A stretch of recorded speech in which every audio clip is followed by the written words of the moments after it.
Bien, chicos, empecemos. Perdón, sí, estaba muteado. Ya lo saqué. Eh, Les explicaba cómo la semana pasada habíamos visto cómo nacía la filosofía, la reflexión filosófica, y posteriormente eh, vimos un poco del nacimiento histórico de la filosofía en Occidente. Y obviamente también tuvimos oportunidad de hablar de un poco de las disciplinas filosóficas y demás, ¿no? Ello te irá quedando más claro conforme pasen los días porque son términos recurrentes, ¿no? Ontología, ética, todo eso. Eh, lo que vamos a ver el día de hoy es para empezar, una pequeña periodización de la filosofía, ¿sí? Como ustedes saben, el temario de filosofía para este semestre ha cambiado un poco y las clases sobre historia de la filosofía pues solamente serán en las primeras semanas, las 5 primeras si no me equivoco, y luego ya va a ser un poco más temático esto de la presentación del curso de filosofía y vamos a abordar más problemas que etapas o que pensadores, ¿sí? En general, la historia de la filosofía se suele dividir en 4 o 5 periodos, considerando pues la filosofía antigua desde el origen de la filosofía hasta el periodo helenístico, periodo romano, cualquiera de los dos, caída del Imperio Romano, empieza la filosofía medieval, que llega más o menos hasta el descubrimiento de América, y desde entonces podemos hablar del inicio de la filosofía moderna, que llegará hasta la mitad de 1800 más o menos, ¿no? Diríamos 1840 con algunas obras importantes que veremos en su momento.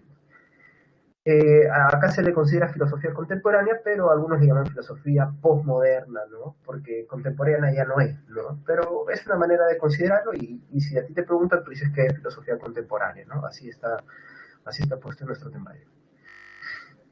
Bueno, hoy día hablaremos de filosofía antigua.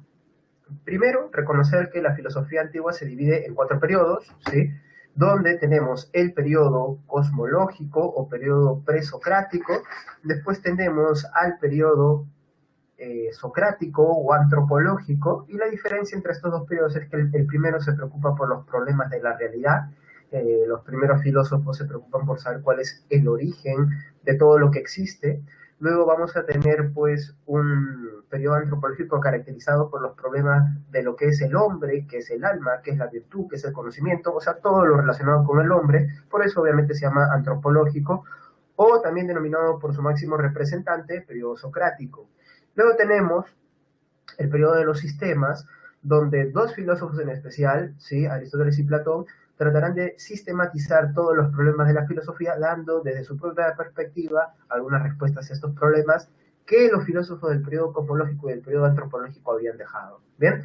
Y por último tenemos el periodo helenístico, donde pues se ven sobre todo problemas morales como la libertad, la felicidad, etcétera, pero que en este semestre no hablaremos ya del periodo helenístico ni tampoco del periodo cosmológico o presocrático, y en esta clase nos enfocaremos en abordar dos pensadores del periodo antropológico y dos del periodo de los sistemas o sistémico filosófico. ¿Bien? El primer filósofo del cual hablaremos de este periodo antropológico, que como te digo tiene un enfoque en el ser humano, es nuestro buen amigo Protágoras, ¿sí? Protágoras es pues uno de los máximos representantes del sofismo, justo con Gorgias, y diríamos pues que nuestro buen amigo Protágoras ha sido vilipendiado en la historia de la filosofía, al igual que la mayoría de sofistas, porque precisamente no se ha entendido del todo cuál ha sido las circunstancias en las cuales nació esta tradición sofística. Bien, de hecho, hay 3 generaciones de sofistas. La primera generación, los sofistas mayores, son Protágoras y Gorgias. La segunda generación son llamados los sofistas políticos, y la tercera generación los sofistas helísticos. Y estos dos últimos grupos, que son sofistas menores, ya se preocupan por cuestiones muy peculiares y generalmente defienden intereses particulares, muy personales. En cambio, Protágoras y Gorgias son sofistas mayores y se preocupan por el bien de la comunidad, ¿sí? Todavía no se han desvinculado de la comunidad. Pero la pregunta es, ¿por qué los sofistas adquirieron mala fama? Bueno, adquieren mala fama principalmente por el hecho de que cobraban por dar clases, pero no por dar clases de filosofía, sino porque ellos tenían que enseñar ciertos tipos de conocimiento. Es por eso que algunos les han llamado los maestros de la antigua Grecia, ¿no? Los ilustrados de la antigua Grecia. ¿Esto a qué se debe? A que nuestros amigos los sofistas enfrentaron un periodo de cambios, ¿sí? Creo que ya lo habíamos hablado un poquito la semana pasada. Lo que sucede es que nuestros amigos los sofistas vivieron en una época donde la jerarquía, ¿sí?, que tenía en la pirámide, perdón, en la cúspide de la pirámide, a estrategas militares, a personas con mucho dinero, esa pirámide, digamos que se horizontaliza un poco, ¿sí? En tal sentido, la participación cívica ciudadana va a ser un poco más importante. Entonces, la persona de a pie, que no tiene tanto dinero como los principales representantes de la ciudad, va a tener que ir al ágora, al espacio público, para disertar, llevar su opinión, sus intereses y hacer que esto se desarrolle. Entonces, para eso tú necesitas convencer a las otras personas. Y es ahí donde entran los sofistas. Los sofistas serán principalmente maestros de retórica, pero también enseñarán ética, política, historia, poesía, conocimientos culturales diversos que te pueden ayudar en el arte de la retórica o de convencer a los demás. Pero como te dije, los sofistas se preocupan todavía por la ciudad. Eh, Esto hará que ellos traten de enseñarles sobre todo a aquellos que ellos consideran, ¿sí?, mejores líderes o que van a tener ideas más útiles para la sociedad. ¿Bien? Es así que, como una consecuencia de ello, imagínate que tú eres Protágoras, que tú le estás enseñando a la gente a cómo convencer a los demás y te das cuenta que no todos piensan lo mismo. Entonces, ¿cuál es la conclusión que sacó Protágoras? Las verdades únicas y absolutas, universales, no existen. ¿Por qué? Porque, para empezar, no hay mayor coincidencia entre las opiniones que de manera espontánea surgen en las personas. De hecho, uno comprueba que generalmente se dan cambios o diferencias y hasta contradicciones significativas de una opinión a otra. Esto hace, ¿sí? Esto hace que lo que nos dice el buen Protágoras es finalmente que cada persona tiene su verdad. La homo mensura, el hombre es la medida de todas las cosas. Para que quede más claro, pongámoslo en un ejemplo, ¿sí? Imaginemos lo siguiente. Imaginemos que a nosotros, los limeños, se nos pregunta si hace frío. En esta época que estamos viviendo, que según Cenami, una de las fuentes más confiables que existe en el Perú y en la vida, es uno de los inviernos más fríos. Así que, ¿qué diría un limeño promedio? Sí, se siente frío, ¿no es cierto? Tendríamos frío de todas maneras. Ahora imagínate que traes una persona de Ticlio, de las zonas altas de Puno, Cajamarca, Ayacucho, ¿no?, de Ancash, de Cusco, y esta persona viene a Lima, a nuestro invierno, y la persona, tú le preguntas, ¿hace frío? No, y es más, lo ves con politos, shorts, chanclas, ¿no es cierto?, relajado. Ahora imagínate que traes una persona de la zona caribeña o de la zona selvática donde hay mucho más calor, y lo traes acá a Lima. En este invierno, ¿cómo va a estar? Recontra obligado, ¿cierto? 3 polos, 2 poleras, short, calentador, 2 calzoncillos, su pantalón encima, 3 pares de medias, 2 zapatillas, ¿no es cierto? Entonces, de alguna manera, esto sirve para comprobar lo que dice Protágoras. Si le preguntamos a cada uno de ellos si hace frío, uno me dirá que sí, otro me dirá que no, otro me dirá más o menos. En sentido estricto, no existe una verdad única, según Protágoras. La verdad y la falsedad, como dice la presentación, depende de cada persona. ¿Bien? El buen Protágoras, ¿sí? El buen Protágoras, obviamente, cosecha algunas enemistades porque la mayoría de filósofos tenía la tentativa de que se podía descubrir la verdad, y segundo, de que no se debía de cobrar por un conocimiento o un afán de saber libre y desinteresado, como decía Pitágoras. Entonces, Protágoras se está yendo por el otro camino, pero él no cobra por hacer filosofía o por enseñarte a filosofar. Este cobra por darte una herramienta. Un curso de retórica es una herramienta para que tú puedas triunfar y llevar tu opinión adelante. Pero, profe, pregunta, si Protágoras decía que cada uno tiene su propia verdad, entonces ¿cómo sabemos qué es lo más útil para la sociedad? Si él se preocupa todavía porque la polis mejore. Bueno, simple y sencillo.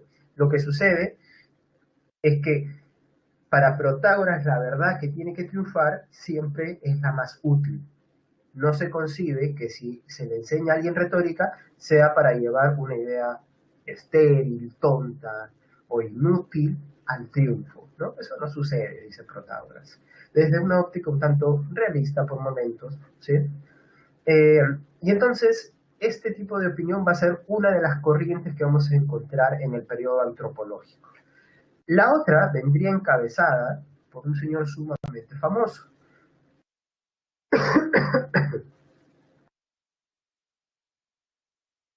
Este señor, el buen Sócrates, ¿sí? De hecho, Sócrates en algún momento llega a alguna verdad, ¿sí? Llega a la verdad, al conocimiento, de que las creencias que él tenía hasta el momento no eran tan fiables, tan seguras. Entonces, él empieza a buscar nuevo conocimiento verdadero.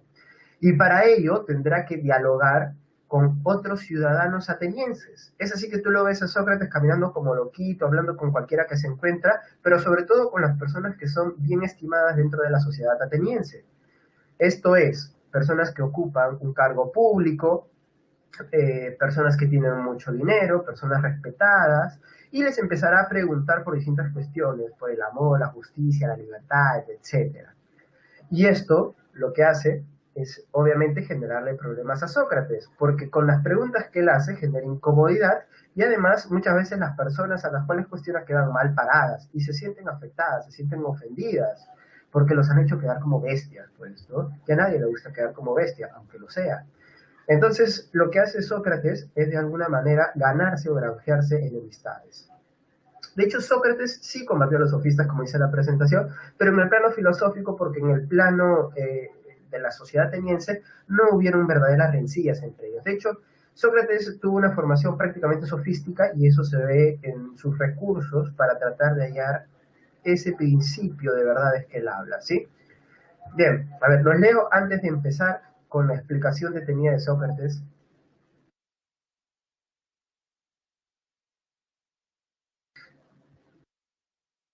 Sí, de alguna manera los sofistas enseñaban sí, virtud o una virtud que se basa en el arte de convencer a los demás, podría decirse. Estamos ahí, le dice Han, en la vida y el amor, así es. Bien, lo que me dice Yudici sería, por ejemplo, la opinión de Sócrates y de algunos que vamos a ver hoy día de hoy, que existen verdades universales.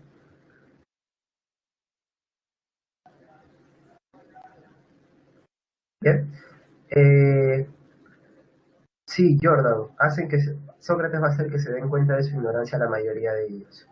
Lo que me dice, perdón si lo pronuncio mal, lo voy a pronunciar como se le dice, Ray. Eh, la retórica, ¿qué era? La retórica es el arte de manejar los discursos en público para convencer a los demás. ¿Bien? Eso sería la retórica. La mayéutica la vamos a explicar a continuación con lo que va a hacer Sócrates. ¿Bien? Y sí, finalmente las enemistades de Sócrates van a terminar haciendo que lo sentencien a beber cicuta, lo condenan a muerte y posteriormente Platón, para Platón esto será un hecho que lo va a marcar. Bien, bien, continuamos. Sócrates tiene que tratar de eh, dar respuestas a lo que es el hombre, pero también a lo que es la virtud y cómo se consigue el conocimiento, que son preguntas que ya han soltado los sofistas con su manera de pensar. Entonces lo que hará el buen Sócrates es proponer algo. Primero, que existen las verdades, ¿sí? Existen las verdades, pero la mayoría de personas no las ha conocido. De hecho, Sócrates dirá que él tampoco las conoce. ¿Bien? Ese es un primer punto que hay que reconocer. Existen las verdades, pero no están fuera de nosotros, sino que están dentro de nosotros.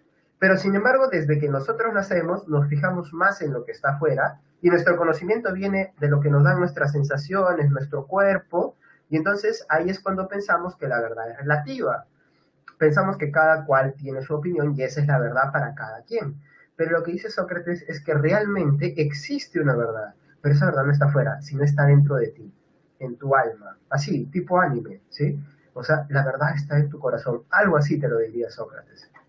Yo lo compartiría y lo admitiría por el hecho de que para Sócrates las verdades son producto, ¿sí? Son consecuencia de que nosotros ya hemos conocido la verdad en otro plano. Pero Sócrates no va a ir más allá. Eso ya lo dirá luego su discípulo Platón. Eh, y lo único que nosotros tenemos que hacer es explorarnos a nosotros mismos para tratar de volver a traer esas verdades que habitan dentro de nosotros. ¿Bien? Ahora, como te decía, desde que nosotros vamos creciendo, para volver a esto que habíamos hablado la semana, lo del asombro, cómo perdemos el asombro, vamos recibiendo respuestas, nos llenan de un conocimiento. Pero para Sócrates, ¿ese sería conocimiento verdadero? No, ese es conocimiento falso. Bien.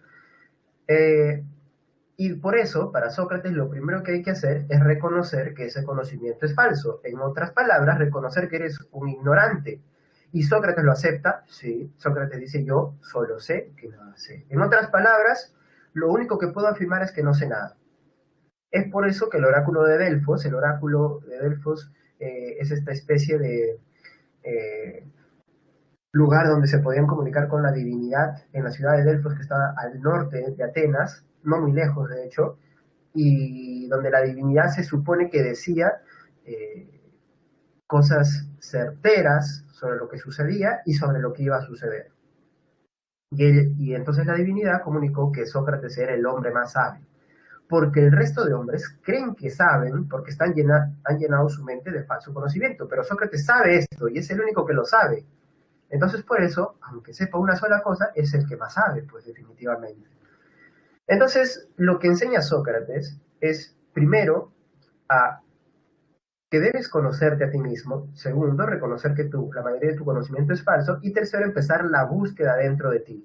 Porque tú eres una fusión de cuerpo y alma. ¿Dónde está la verdad? ¿En tu cuerpo o en tu alma? En tu alma, pues, porque el alma es la esencia del hombre y el cuerpo es la herramienta del hombre. ¿Tú cómo defines a un carpintero? Tú dices, el carpintero es el serrucho, el carpintero es, por ejemplo, el martillo, los clavos. No, tú no defines así al carpintero, tú lo defines por lo que hace. El ser humano, ¿cómo se define entonces? Por lo que hace. ¿Y qué es lo que hace de distinto a las demás personas o a los demás seres? Lo que hace de distinto es simple y sencillamente el pensar. Por tanto, es el alma racional lo que define al hombre. Ahora, este conócete a ti mismo, para Sócrates, que te permite hallar verdades, va a ser muy complicado de conseguir, sobre todo porque la mayoría de personas vive infundida en esta falsa autoestima que les hace creer que de verdad saben, pero en verdad no saben, pues. Entonces Sócrates impondrá un método que es el famoso método mayéutico.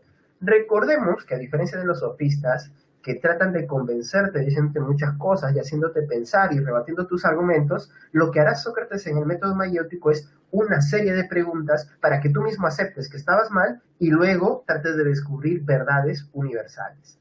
Explico brevemente el método mayéutico. El método mayéutico lo podemos dividir en dos etapas, ¿sí? A ver, atentos. Dos etapas.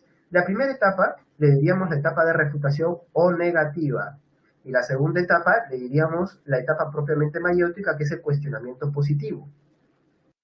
Esto es lo que sucede. Sócrates primero conversa con alguien, ¿sí? Y lo primero que hace Sócrates, aquí usa sus estrategias retóricas, ¿sí? Le dirá a ese interlocutor, me han dicho que tú, por ejemplo, no sé, voy a inventar un nombre, Evatlo, me han dicho que tú sabes bastante de política. Y yo te respeto, te admiro, me saco el sombrero, después nos tomamos una selfie, así que quiero que me enseñes de política. Tengo una pregunta, dime, Evatlo, ¿qué es la justicia? Y entonces, cuando ya el interlocutor, en este caso Evatlo, está lleno de orgullo, se pone soberbio y entonces empieza a explicarle, mira, Sócrates, tú que eres una bestia y no sabes nada, te voy a explicar qué es la justicia. Mira, Sócrates, la justicia es darle a cada quien lo que pertenece y lo que merece. Eso es lo justo. Y entonces, ¿qué dice Sócrates? Muy bien, Evatlo, muchas gracias, ¿no es cierto? Eres una luminaria, lo que sea, pero ¿me permites hacerte unas cuantas preguntitas? Y entonces lo que hace Sócrates a continuación es esta parte de la negación. Él ya sabe que es ignorante, ahora quiere que los demás sepan que también son ignorantes. Entonces empezará a preguntarles, pero Evatlo, si tú me dices que la justicia es darle a cada quien a lo pertenece, imaginemos la siguiente circunstancia. Imaginemos que un amigo me trae... me presta una soga, ¿sí? Porque yo la necesito para, no sé, para arriar mi ganado, para cualquier cosa. No tengo correa, lo que sea. Y entonces, de pronto este amigo me pide que yo le devuelva su soga. Por una referencia o definición de justicia como la que tú me has dado, yo tendría que aceptar el devolverle su soga. Pero alguien me cuenta por ahí que mi amigo quiere esa soga para quitarse la vida, para acabar con su vida, porque ha sufrido una serie de desgracias, pues, ¿no? Entonces la pregunta es, ¿le voy a devolver su soga? Según tú, yo sería justo si permito que mi amigo muera, en lugar de no darle la soga, y es más, incluso tratar de convencerlo de que no lo haga. Entonces, Sócrates ya puso en jaque a este interlocutor. Al final va a seguir haciéndole preguntas de este tipo y el interlocutor, por mucho que trate de arreglarlo, va a tener que aceptar que estaba mal su definición de justicia.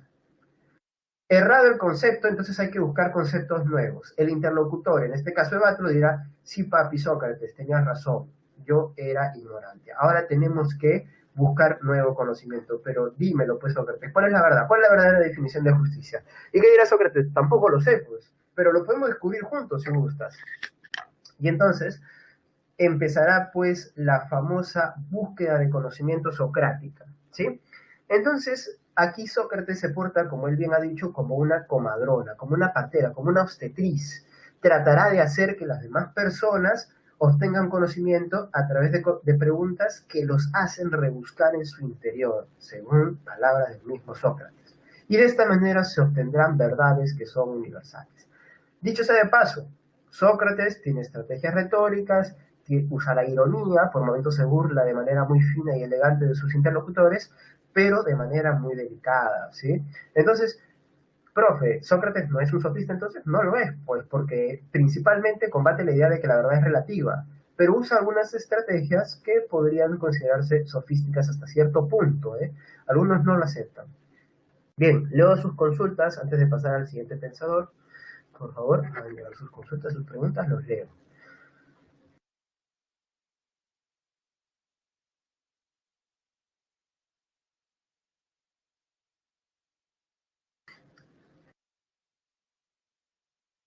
Valentina me dice Wittgenstein. Sí y no. eh, Wittgenstein, bueno, de él hablaremos luego, ¿no? Pero sí, hay una revisión de los conceptos. En eso se parece a Wittgenstein, Valentina. Eh, Rudy Frey me dice, ¿era irritante? Y yo imagino que sí. Imagínate que alguien venga y te pregunte por tus creencias y se ponga a preguntarte todo lo que sabes. Así como los niños, ¿no? Pero que encima sea viejo, o sea, el doble de irritante, ¿no? Es como que tus padres te empiezan a preguntar, ¿por qué usas el celular? ¿Por qué lo usas tanto tiempo? ¿No es cierto? ¿Con quién conversas? Ah, sí, ¿de qué conversas con esa persona? Ah, con ella te quedas conversando o con él te quedas conversando hasta las 3 de la mañana y por eso no te levantas a tu clase de la playa a las 8. Ya, imagínate, ¿no es cierto? Entonces, Félix me pregunta, sí, yo imagino que era irritante, Rudy. A ver, Félix me pregunta, ¿es necesario el conocerte a ti mismo? Para Sócrates, sí, porque en nuestra concepción el conocimiento está afuera, pero en la de Sócrates está en tu alma, o sea, en ti mismo. Pues entonces, si quieres conocer las verdades, tienes que conocerte a ti mismo. Es la lógica socrática, ¿no? Moisés, en parte todo lo que decía Protágoras estaba solamente en parte, no todo, porque recordemos que la participación en la ciudad era importante para Sócrates también. De hecho, no va a ser condenado por no participar en sus deberes públicos, sino porque se metió con la gente equivocada, ¿no? Como a veces pasa, ¿no? Y luego te mandan la moto y bueno, algo así fue la historia de Sócrates, solo que a él le mandaron la cicuta, no la moto.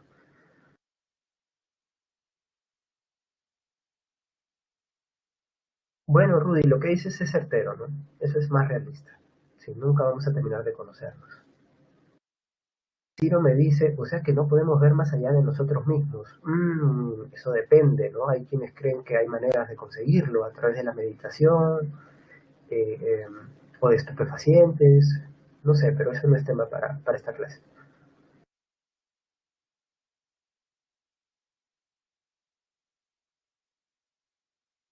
Es el primer paso, Giancarlo. Conocer que eres ignorante es conocerte, ese sería el primer paso.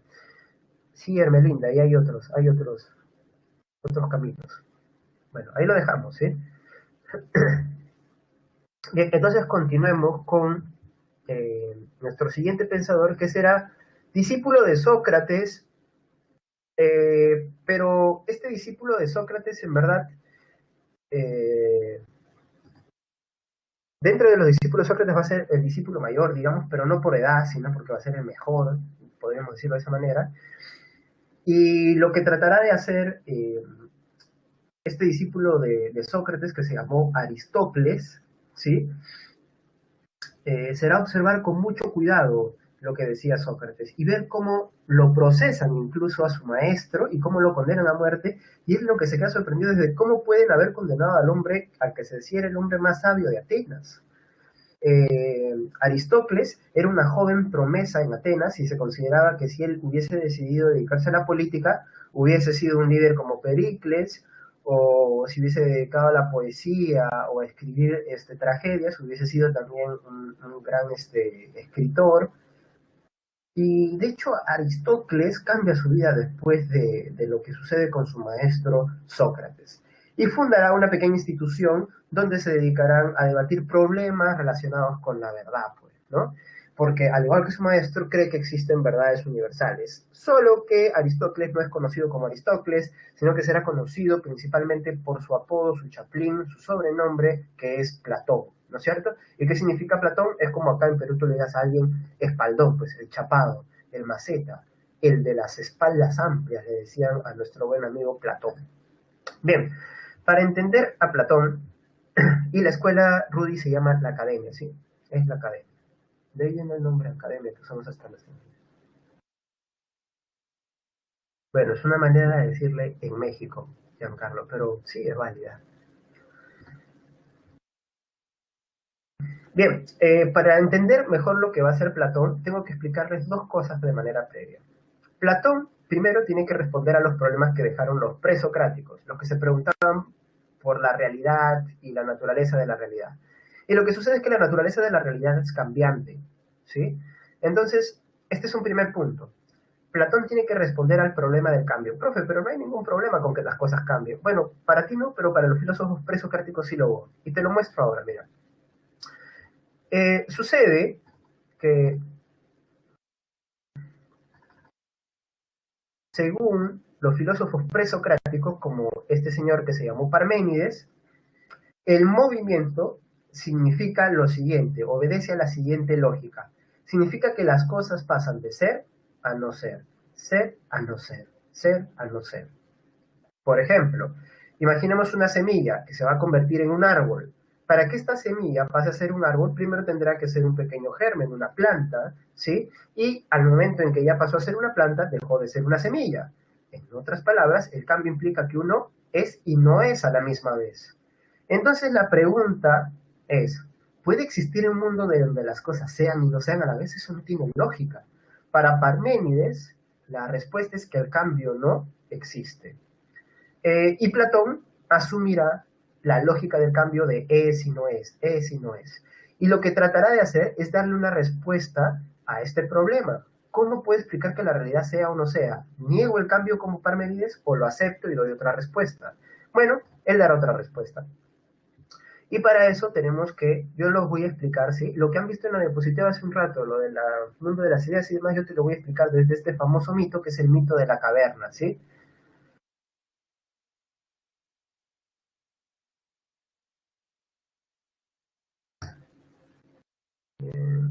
Perdón, está descolocado. No, este no es el mito de la caverna, perdón. Equivoqué la presentación.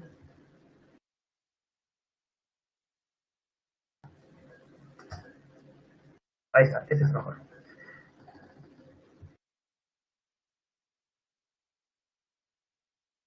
Ese es otro mito de la caverna, el mito. Bien, eh, lo que sucede, según Platón, es que si nosotros queremos entender esto de cómo es el mundo, la realidad, podemos usar mitos o alegorías.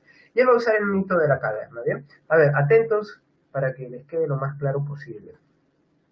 Según Platón, lo que pasa es que debemos imaginarnos, perdón, que hay una caverna. Dentro de esta caverna hay un muro que divide la caverna en dos partes, ¿sí? ahí está, pueden ver mi raya que no está muy recta, pero ayuda a entenderlo, y ese muro tiene del lado interno a una serie de personas, a un conjunto de personas que están amarradas, están encadenadas y que solo pueden ver el fondo de la caverna. Del otro lado del muro están unas personas que pasean con unas estatuillas o figurines, ¿sí? Y estas personas hacen que por una fogata que está a su costado, las figurines proyecten sombras sobre el fondo de la caverna, lo que hace que finalmente, ¿sí?, las personas que están encadenadas piensen que lo único que existe son las sombras o figurines. Perdón por hacer tantas rayas. Ahora, ¿qué es lo que sucede? Dice nuestro buen amigo Platón. ¿Qué pasa si una persona sale de la caverna? ¿Sí? Acá los vemos justamente escapando. Primero, va a atravesar dos etapas. La primera, cuando llegue frente a la fogata. Cuando llegue frente a la fogata, esta persona sufrirá lo mismo que te pasa a ti cuando en la noche alguien te escribe y abres la pantalla de tu celular, ¿no es cierto? Y entonces el brillo está subido al máximo y te enceguece un poco, ¿no? O como cuando estás durmiendo y alguien prende la luz de tu habitación. Bueno, lo mismo, vas a quedar enceguecido. Lo que dice nuestro buen amigo Platón es que acostumbrarse a la luz, a ver una nueva verdad, siempre cuesta un poco. Ahora, imaginemos que esta persona ya se acostumbra sus ojos y logra salir de la caverna. Aquí ya vive una segunda etapa, ¿sí? Aquí ya se dio cuenta de que no solamente lo que veía eran sombras, sino que además estaba en una caverna y ahora tendrá que adaptar sus ojos a la luminosidad solar. Pero una vez que lo haga, ya puede considerarse a alguien que ha visto la verdad, ya ha salido de la caverna, ¿no es cierto? En estas épocas de COVID, pues el mito de la caverna es como nuestra casa, ¿no es cierto? Eh, Ahora, ¿qué es lo que sucede? Imaginemos que esta persona regresa a donde estaban sus amigos los encadenados. ¿Bien? Al momento en que hace el proceso de descenso o de regreso, obviamente tiene que volver a adaptar su vista a la oscuridad y todo, pero al momento en que está con los encadenados, sus viejos amigos, él tratará de contarles las verdades que ha visto. Y ellos simplemente pensarán que él ha perdido la cabeza, que ha enloquecido. ¿Qué pasa si esta persona iluminada les insiste una y otra vez? Pues las personas van a tener miedo porque este es un loco. Entonces, ¿qué es lo que van a hacer? Van a terminar acabando con su vida. Normalmente le debemos a todo aquello que no entendemos o no queremos entender. Entonces, ¿qué es lo que nos está presentando Platón? Una referencia histórica a su maestro Sócrates. Pero ahí no acaba el asunto, ¿bien? Ahora hagamos una interpretación de este famoso mito de la caverna. El mito de la caverna puede entenderse como la aparición de las dos sustancias o la teoría del mundo de las ideas. Según Platón existen dos mundos, el mundo de las ideas, el mundo perfecto, inmutable, que no cambia, y un mundo cambiante, sensible, imperfecto, que es el mundo de las apariencias, ¿sí? ¿En cuál de los dos vivimos nosotros? En el mundo sensible, ¿sí? Pero nuestra alma estuvo en el mundo de las ideas, pero lamentablemente cayó en un cuerpo. Y como cayó en un cuerpo, crece rodeado de todo lo temporal, imperfecto, e incluso el conocimiento, Platón llamará doxa, opinión de este mundo, es imperfecto, pues es cambiante. Veis que los sofistas hayan dicho que es conocimiento relativo, cuando en verdad no lo es. Porque si tu alma empieza a trabajar racionalmente, ascenderá ¿a dónde? Al topus Uranus. ¿Qué es topus Uranus, profe? Lo que está en el top, pues, en la parte más alta del cielo. ¿Qué es eso? El mundo de las ideas. De hecho, esto ya es construir la teoría de la reminiscencia, según Platón. Sería como salir de la caverna para llegar al mundo de las ideas donde todo es perfecto. Eso sería en el plano del conocimiento, donde pasamos de una doxa a una episteme, al conocimiento de las verdades, que no es otra cosa que interactuar con las ideas perfectas de todo lo que existe. Por ejemplo, la idea perfecta de silla, la idea perfecta de libertad, la idea perfecta de amor, de persona. Ahí están todas esas ideas perfectas de las cuales han derivado estas cosas imperfectas que vemos en nuestro mundo. Tu alma lo único que tiene que hacer es recordar y volver a vivir lo que ya ha vivido, porque cuando cayó este cuerpo, borró cassette. ¿Bien? Ahora, desde el plano ontológico, lo que nos dice Platón es lo siguiente. Si el cambio es pasar de ser a no ser, Entonces, ¿por qué las cosas existen? Porque ser y no ser no pueden estar en el mismo sitio, pues no tiene lógica eso. Bueno, lo que dice Platón es que esas contradicciones se dan en el mundo sensible, lo de ser y no ser, ser y no ser. Pero en el mundo de las ideas, ¿qué es lo que se da? El ser perfecto. Entonces pregunta, ¿quién sostiene a quién? ¿El mundo perfecto al imperfecto o el imperfecto al perfecto? Es obvio, ¿no es cierto? El mundo de las ideas, el perfecto, sostiene al mundo cambiante, porque es lo que nunca deja de existir, porque es perfecto, pues lo perfecto no puede dejar de existir. El mundo sensible, entonces, puede ser, no ser a la vez, pero en cambio el mundo de las ideas siempre va a ser. Así resuelve el problema del cambio Platón. Pero ahora, ¿qué pasa, profesor, con el problema del ser humano? El conocimiento ya lo explicamos, pero ¿qué pasa con el problema de la virtud? Bueno, la virtud será, como decía su maestro, conocerse a uno mismo. Pero es un conocerse a uno mismo que tiene que ver con saber que tú eres la unión de los dos mundos. El alma que viene del mundo de las ideas y el cuerpo que es parte del mundo sensible, ¿sí? Que es, como dice en la presentación, material, corruptible. Ahora, como el alma es preexistente del cuerpo, ¿qué sucede? El alma al momento en que cae en este depósito que es el cuerpo, se ve afectada por el cuerpo.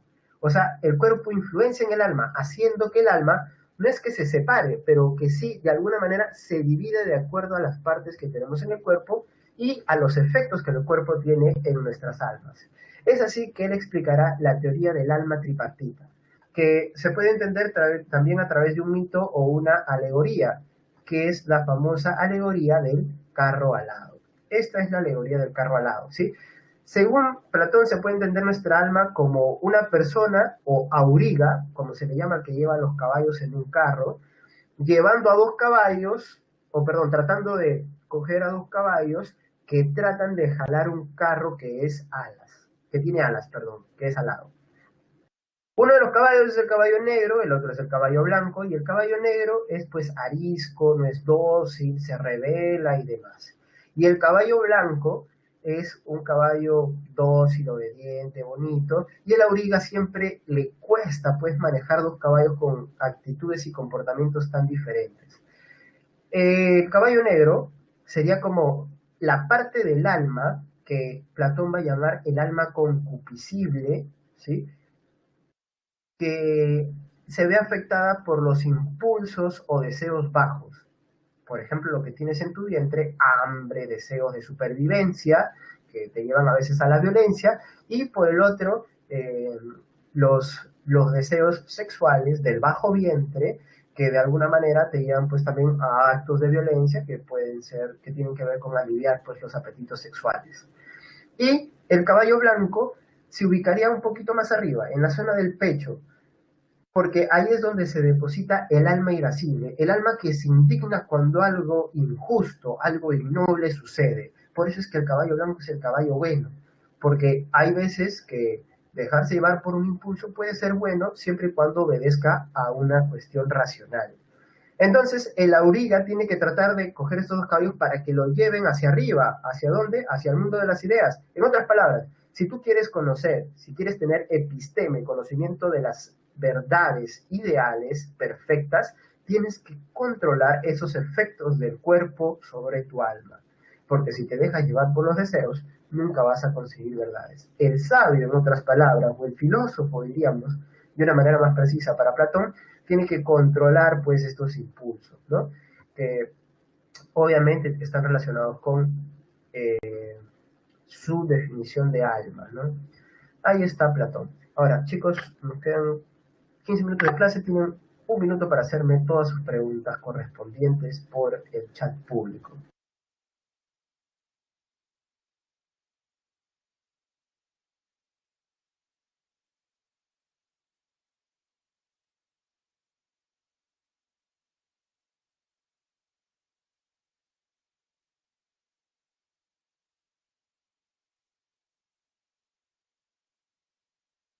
Bien, pero no se olviden, ¿sí? Detalle, que no existen varias almas, según Platón. Es una sola alma dentro de un cuerpo, pero el alma se ve afectada y por eso es la sexta división, ¿no? De acuerdo a cómo se ve afectada. Si es afectada por la parte más baja, es el alma apetitiva o concupisciente, concupiscible también le dice. Si se ve afectada por pasiones más nobles, será el alma irascible, ¿sí? Y Giancarlo me pregunta, ¿la República y el banquete de Fedón son de Platón? Sí, son dos de los principales diálogos de Platón. En la República hablará del sistema político ideal, quienes deben gobernar, la idea de bien, la idea de justicia, también hablará de la libertad, y en el Fedón hablará principalmente del alma, ¿sí? ¿Qué diferencia la mayéutica, me pregunta Iván, la mayéutica a la teoría de la reminiscencia? Muy buena pregunta. Genial pregunta, ¿no? Bueno, diríamos que principalmente Sócrates, en su método mayéutico, usa las preguntas y de manera presencial, ¿no? Estar con la otra persona para poder interactuar y hacerle las preguntas. En cambio, en la teoría de la reminiscencia, bueno, y ahí la teoría de la reminiscencia es un presupuesto de Sócrates, porque él asume que yo te pregunto porque tú ya tienes conocimiento de una vida pasada, digamos, ¿no? De tu alma al menos, de tu alma que ha estado en una vida pasada. Pero en cambio, para Platón, las preguntas y el método mayéutica ya no son necesarios, porque si ya alcanzaste la verdad, ¿qué tienes que hacer? ¿Seguir haciendo preguntas? No, tienes que divulgarla, pues, para los demás. Entonces, eh, Platón, a pesar de que escribe en forma de diálogos, como en la República, el Fedón, el Fedro, eh, el Gorgias, el Protágoras, que también son diálogos, el teteto, entonces él lo que hace ahí ya es exponer a través de diálogos una verdad que ya se consiguió gracias a la mayéutica socrática. Esa sería un poco la diferencia, ¿bien? Tenemos que proseguir. De nada, Iván. Más bien, mientras más preguntas hagan, mucho mejor, y te agradezco, Iván, y agradezco a todos los que siguen haciendo preguntas, porque por ahí me permite redondear algunas cosas que no han quedado claras y quizás decir algunas que puedan ser interesantes. Jordan, ya no se va a ver el primer motor inmóvil, sí, es un tema, ya no es parte del temario, pero sí vamos a ver a continuación a un discípulo de Aristóteles y de Platón, perdón, Aristóteles, y el que propuso precisamente la idea del motor inmóvil. Bien. ¿Qué sucede acá, a ver, con nuestro buen amigo Aristóteles? Aristóteles es discípulo de Platón, ¿sí? Pero él ha tenido una formación muy distinta a la de Platón. También se piensa que el buen Aristóteles va a ser una figura prominente, que va a destacar, pero sobre todo que va a destacar en el ámbito de la medicina porque su maestro, perdón, su padre y maestro Nicómaco, también es médico y entonces él ha aprendido todo a través de la observación y entonces se dicen que tiene grandes habilidades para la medicina y pues se piensa que va a superar a cualquiera que se haya dedicado a la medicina, incluso al mismo Hipócrates, ¿no? Pero Aristóteles, que es padre de casi todas las ciencias antiguas, escuchará rumores de un tal Platón en Atenas y le dirá, papi, por favor, matricúlame en la Academia de Platón, ¿no es cierto? Entonces lo matricularán en la Academia de Platón al buen Aristóteles y Aristóteles era discípulo de Platón, pero en algún momento se tendrá que separar porque cuando Platón está por fallecer o dejar la academia, tendrá que dejarla en manos de alguien. Todos piensan que va a ser Aristóteles, sí, Aristóteles porque es su mejor discípulo, pero no la deja con Aristóteles, sino con su sobrino, el sobrino de Platón, y de esta manera Aristóteles, nada resentido, se ve obligado a fundar su propia academia. Pero no le pondrá academia, sino le pondrá el perípato, ¿sí? Es de ahí que todos los que fueron discípulos de Aristóteles se les llama peripatéticos. Aristóteles piensa que lo que su maestro ha estado hablando en torno a la realidad, el mundo de las ideas, eso es referirse a cosas que no existen en este mundo. Y por tanto eso ya no es hacer exploraciones físicas o divagaciones físicas, sino metafísicas, que están más allá de la física. ¿Bien? Es por eso que él va a llamarle metafísica a lo que hoy en día entendemos como filosofía primera o teología. ¿Bien? Pero también filosofía, para él es casi lo mismo. ¿Bien? Lo que criticará de su maestro principalmente es la teoría de las ideas como separadas de un mundo sensible. Ahora, para entender esto, volvamos al problema del cambio, ¿sí? Ahí está. Mira lo que dice Aristóteles. Para medio cambio. En cambio, Platón aceptó el cambio, pero tuvo que decir que existía una realidad donde no había cambio que sostenía a este mundo que cambia. Y Aristóteles, ¿qué va a decir? Es que han estado mal todos, pues, todos que han entendido que el cambio es ser, no ser, ser, no ser, ser, no ser, y eso está mal, pues, el cambio no es eso. El cambio significa que el ser puede ser en potencia o puede ser en acto. ¿Cómo funciona esto? A ver, imaginemos el mismo caso, el de las semillas. ¿Qué significa que una semilla sea un acto? Significa que lo es en este momento. Pero ¿la semilla va a ser siempre semilla? No, porque cabe la posibilidad, puede que tiene la potencia de volverse un fruto. En el ejemplo, una calabaza, puede ser una mandarina, una manzana, lo que tú quieras, ¿sí? Lo que se te antoje. Entonces, todo lo que es en acto también lo es en potencia. Por ejemplo, tú que eres en este momento en acto, estudiante de la pre, ¿bien? En acto, en la actualidad, es lo mismo, acto, actualidad. ¿Y qué eres en potencia? Lo que podría ser, ¿qué podría ser? Profesional. Pero, profe, también podría ser gamer, entonces también eres un gamer en potencia. Entonces, todos tenemos en acto un ser y en potencia varias posibilidades. Entonces, de ahí que se explique el cambio o el movimiento según nuestro amigo Aristóteles. Por tanto, Aristóteles tendría la necesidad de crear un mundo de las ideas como su maestro. No, pues, porque él entiende el cambio de una manera totalmente distinta. Y como dice Giancarlo, ¿sería el paso del acto a la potencia? Sí, pero cuando ya pasas a la potencia, empiezas a hacer en acto y ya tienes otras potencialidades, ¿sí? Por ejemplo, si en este momento eres un adolescente, eres en potencia adulto, pero también en potencia eres un anciano. Pero ¿cuál está más cerca de tu realidad? La del adulto, pues. O adúltero también podría ser. Bien, entonces, ¿qué es lo que nos va a decir nuestro amigo Aristóteles? Aristóteles dirá que existe un solo ser, no existen dos seres como pensaba Platón, el ser perfecto y el ser imperfecto. No, no, no, existe un solo ser. Y es más, él va a decir que esta sustancia se conforma básicamente de materia y forma, pero esta sola sustancia compuesta de materia y forma tiene otras causas que explican su condición de ser. Bien, para entenderlo mejor, ahí están las 4 causas aristotélicas, ¿bien? Vamos a buscar una pequeña imagen que nos permite entenderlo de manera breve. Ahí está, esto es lo que dice Aristóteles. Todo lo que existe se compone de materia y forma, lo que Giancarlo acá menciona como el hemorfismo, ¿bien?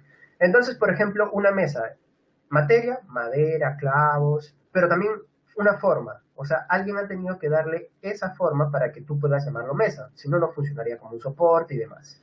El ser humano también, causa material del ser humano, músculos, huesos, compuestos de ciertos componentes químicos y a su vez de ciertos componentes físicos, por ejemplo, los átomos, los electrones, todo eso. Ahora, la causa formal, tenemos que tener una forma, estos músculos, estos huesos tienen que tener una forma, si no, no diríamos que es el ser humano, pues. Y obviamente, estas que son las causas extrínsecas de todo lo que existe van a tener, a su vez, las causas, perdón, intrínsecas van a tener las causas extrínsecas, o sea que están fuera de, y serían la causa eficiente y la causa final. En el caso de la mesa, el carpintero sería su causa eficiente, el que lo hizo. ¿Quién sería tu causa eficiente? ¿Diosito? No puede ser Diosito, ¿no es cierto? ¿Quién sería tu causa eficiente? Tus padres, pues, porque ellos te hicieron. ¿Quieres saber cómo te hicieron? No quiero saber, profe. Y genial, eso estaría bien. Eso abreviaría muchas explicaciones. Ellos son tu causa eficiente. Pero también tienes una causa final, ¿sí? Y esa causa final sería el objetivo que tiene todo aquello que existe eh, y para lo cual fue hecho. Por ejemplo, la mesa, ¿por qué tiene una materia, una forma y por qué existió una causa eficiente que le dio esa forma a esa materia? Para que pueda funcionar como soporte. El caso de los seres humanos, ¿para qué tus padres te hicieron? ¿Para renegar, para desperdiciar plata o para invertir plata? No, se supone que el ser humano nace ¿para qué? Así es, su finalidad es la búsqueda racional, ¿sí? Sí, de repente nuestros padres no son aristotélicos y no lo vieron de esta manera, pero de todas maneras, según Aristóteles, es así como funciona. Entonces, volviendo a nuestra presentación, ahí están las 4 causas. Si entiendes las 4 causas, ya entendiste todo Aristóteles, ¿sí? Ya no hay más complicaciones. Ahora, el problema al cual se va a enfrentar nuestro amigo Aristóteles también será.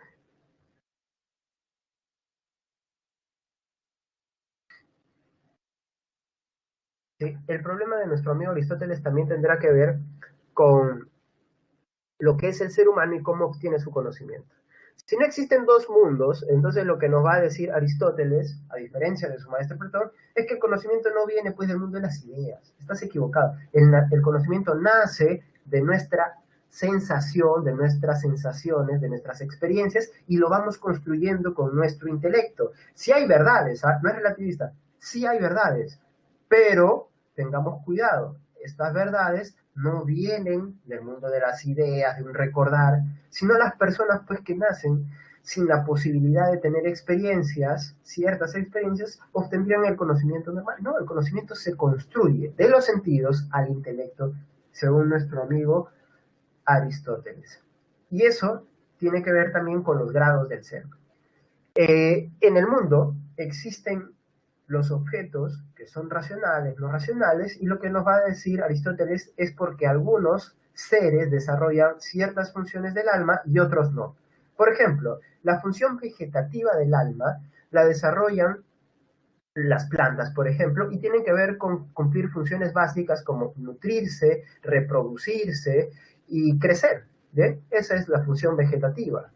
Ahora, si vemos a los animales ya tienen algo más. No solamente se nutren, crecen y se reproducen, sino que tienen la capacidad de movilizarse y además de responder o reaccionar a sensaciones de su ambiente, de su entorno. Esto es lo que él llama la función sensitiva del alma. Profe, ¿y el ser humano dónde está? Bueno, el ser humano tiene la función vegetativa, la función sensitiva, pero tiene algo que lo hace especial y único. Esta sería su causa final, la función intelectual. Pensamos, y esta es nuestra diferencia de los demás seres existentes, vivos o no, es una función exclusiva del ser humano que nos hace especiales. Somos el espacio, dice Aristóteles, ¿sí?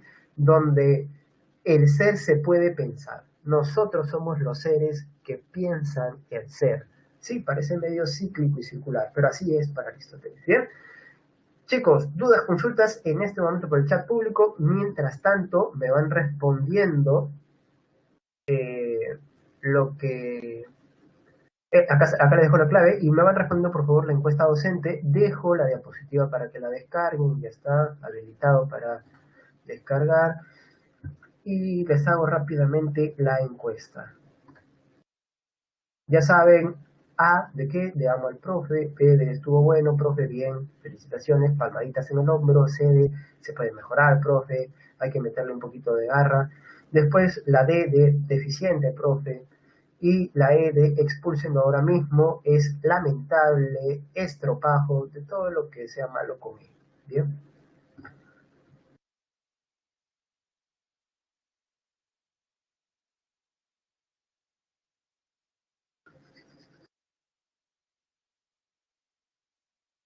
Listo, nos queda un minutito y algo. Depende de ustedes, chicos, es su decisión. Es que la verdad es relativa, chicos.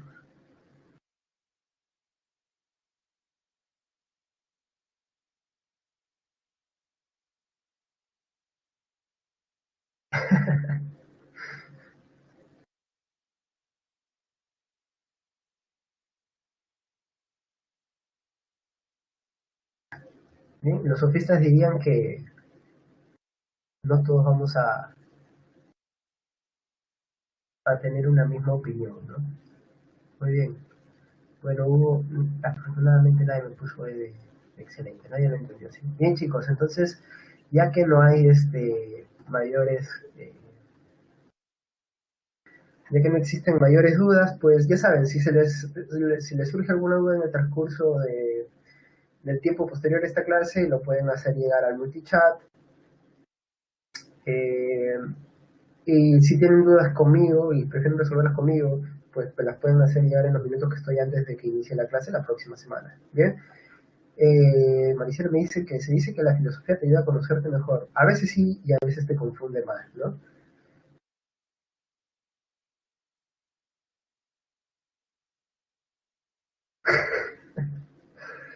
Bueno, Aldair, eres un socrático en todo el sentido de la palabra.